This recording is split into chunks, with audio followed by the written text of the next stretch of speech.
অসম বৈভৱ, অসম সৌৰভ, অসম গৌৰৱ সন্মান প্ৰদান। কলাক্ষেত্ৰত বৰ্ণাঢ্য পৰিৱেশত প্ৰদান সন্মানসমূহ প্ৰদান কৰে ৰাজ্যপাল লক্ষ্মণ প্ৰসাদ আচাৰ্যই। উপস্থিত থাকে মুখ্যমন্ত্ৰী ডক্টৰ হিমন্ত বিশ্ব শৰ্মা, অৱসৰপ্ৰাপ্ত lieutenant general eastern commander GOC Rana Pratap কলিতালৈ অসম বৈভৱ সন্মান। ভাৰতীয় সেনাত ইমান উচ্চ পদত অধিষ্ঠিত হোৱা তেওঁৱেই একমাত্ৰ অসমীয়া। ইফালে ছগৰাকী বিশিষ্ট ব্যক্তিলৈ অসম সৌৰভ সন্মান আগবঢ়োৱা হয়। বিশিষ্ট প্ৰযুক্তি বিশেষজ্ঞ ডক্টৰ সুব্ৰমণিয়ম ৰামাদুৰাইলৈ আগবঢ়োৱা হয় অসম চৰকাৰৰ সন্মানীয় অসম সৌৰভ বঁটা। দেশৰ প্ৰখ্যাত প্ৰযুক্তি বিশেষজ্ঞগৰাকীৰ অসমৰ তথ্য প্ৰযুক্তিৰ শিক্ষাৰ ক্ষেত্ৰখনলৈও আছে অলেখ অৱদান। হোজাইৰ সন্তান ডক্টৰ বাপ্পী পাল। পৰিৱেশ বিজ্ঞানী ৰূপে দেশজুৰি খ্যাতি অৰ্জন কৰা ডক্টৰ বাপ্পী পালক ইতিমধ্যেই আগবঢ়োৱা হৈছে দেশৰ সন্মানীয় শান্তিস্বৰূপ ভাটনাগৰ বঁটা। ডক্টৰ পাললৈ অসম চৰকাৰৰ অসম সৌৰভ সন্মান। লখিমপুৰৰ জীয়ৰী তথা বেনাৰস হিন্দু বিশ্ববিদ্যালয়ৰ সহযোগী অধ্যাপক ডক্টৰ পূৰবী শইকীয়া।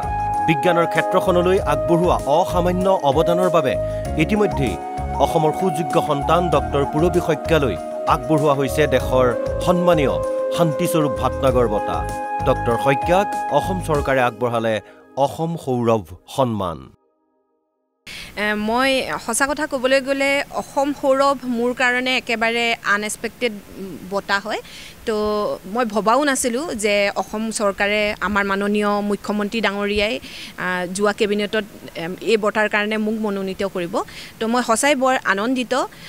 মই ইমান দিনে চিয়াজুলিৰ পৰা গৈ প্ৰথমতে ঝাৰখণ্ড কেন্দ্ৰীয় বিশ্ববিদ্যালয়ত 12 বছৰ শিক্ষকতা কৰাৰ পিছত মই বনাৰস হিন্দু বিশ্ববিদ্যালয়ত যোৱা বছৰ নতুনকৈ জইন কৰোঁ আৰু এতিয়া মই বনাৰস হিন্দু বিশ্ববিদ্যালয়ৰ উদ্ভিদ বিজ্ঞান বিষয়ত গৱেষণা তথা শিক্ষকতা কৰি আছোঁ।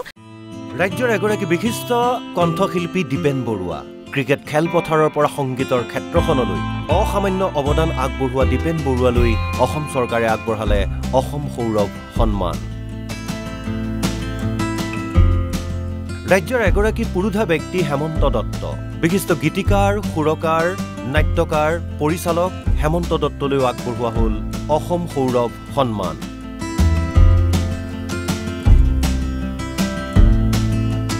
ঢকুৱাখানাৰ পৰিৱেশ কৰ্মী তথা প্ৰকৃতিপ্ৰেমী ফুলেশ্বৰী দত্ত বিগত 3 দশকতকৈও অধিক কাল প্ৰকৃতিৰ জামাদাৰ খ্যাত সগুণ সংৰক্ষণৰ বাবে কাম কৰি অহা ফুলেশ্বৰী দত্তলৈ আগবঢ়োৱা হ'ল অসম গৌৰৱ সন্মান। এগৰাকী ফিটনেছ ট্ৰেইনাৰ তথা বাইক ৰাইডাৰ মীনাক্ষী দাস। বিশ্বৰ বহুকেইখন দেশ বাইকেৰে ভ্ৰমণ কৰি মীনাক্ষী দাসে দেখুৱাইছে নাৰীৰ অদম্য সাহস আৰু শক্তি। মীনাক্ষী দাসলৈও অসম গৌৰৱ সন্মান। ৰাজ্যখনৰ এগৰাকী প্ৰতিভাশালী ফুটবলাৰ হৈছে পাৰ্থিৱ সুন্দৰ গগৈ।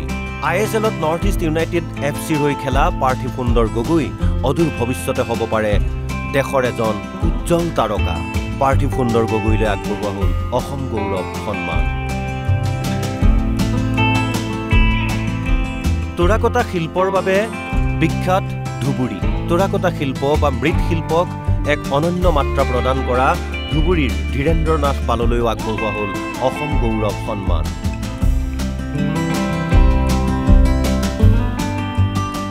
অসমৰ কুটিৰ শিল্পৰ ভিতৰত অন্যতম হৈছে কাঁহ পিতলৰ শিল্প। সৰ্থেবাৰীৰ কাঁহ পিতলৰ শিল্পী হৰিদাস দাসলৈ আগবঢ়োৱা হ'ল অসম গৌৰৱ সন্মান।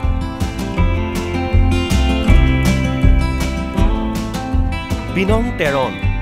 কাৰ্বি আংলঙৰ যুৱক বিনং তেৰণে উঠি অহা প্ৰজন্মক প্ৰতিযোগিতামূলক পৰীক্ষাৰ বাবে বিশেষভাৱে প্ৰস্তুত কৰি আহিছে আৰু এই ক্ষেত্ৰত তেওঁ সম্পূৰ্ণ বিনামূলীয়াকৈ শিক্ষাদান দি আহিছে। বিনং তেৰণলৈ আগবঢ়োৱা হ'ল অসম গৌৰৱ সন্মান।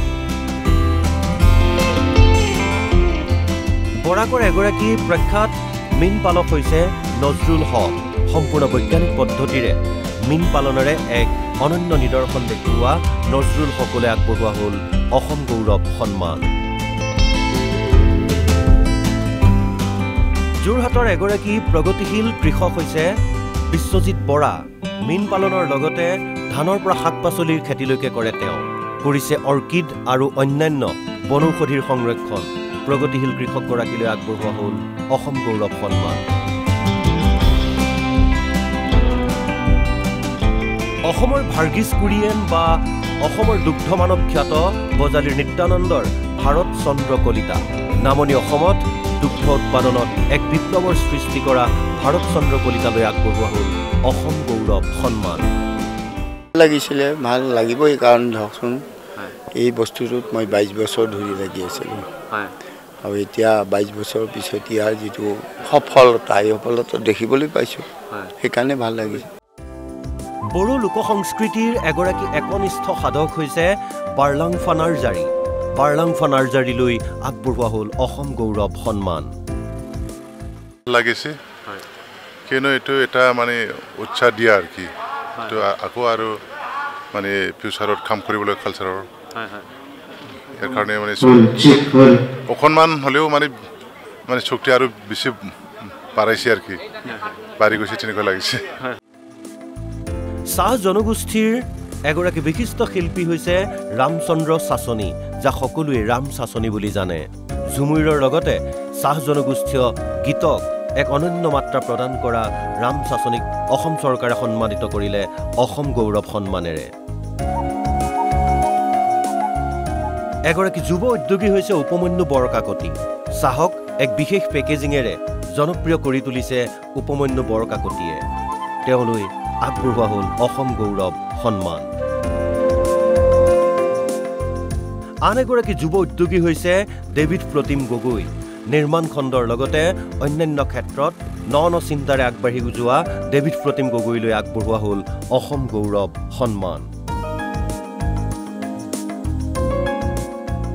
ইফালে পাৰিপাৰ্শ্বিক পৰ্যটনৰ লগত জড়িত চৌৰাম আহেম নামৰ প্ৰতিষ্ঠানটোলৈ আগবঢ়োৱা হৈছে অসম গৌৰৱ সন্মান। তিনিচুকীয়াৰ বাৰেকুৰি গাঁওবাসীয়ে দেখুৱাইছে বিলুপ্তপ্ৰায় হলৌ বান্দৰ সংৰক্ষণৰ এক বিৰল নিদৰ্শন। গতিকে বাৰেকুৰি গাঁৱৰ এই প্ৰচেষ্টালৈ আগবঢ়োৱা হৈছে অসম গৌৰৱ সন্মান। ইফালে নগাঁও আৰু কাৰ্বি আংলঙৰ সীমান্তৱৰ্তী হাতীখুলি ৰংহাং গাঁৱত হাতীবন্ধু নামৰ এক সংস্থা প্ৰতিষ্ঠা কৰি হাতী মানুহৰ সংঘাত ৰোধ কৰাত বিশেষভাৱে অৰিহণা যোগাই আহিছে সমাজসেৱক প্ৰদীপ ভূঞা আৰু বিনোদ দুলু বৰাই। হাতীবন্ধুলৈও আগবঢ়োৱা হ'ল অসম গৌৰৱ সন্মান। কলাক্ষেত্ৰত অনুষ্ঠিত হোৱা এই আড়ম্বৰপূৰ্ণ অনুষ্ঠানত উপস্থিত থাকে ৰাজ্যৰ বিভিন্ন ক্ষেত্ৰৰ বিশিষ্ট ব্যক্তিসকল। News desk report, NB news.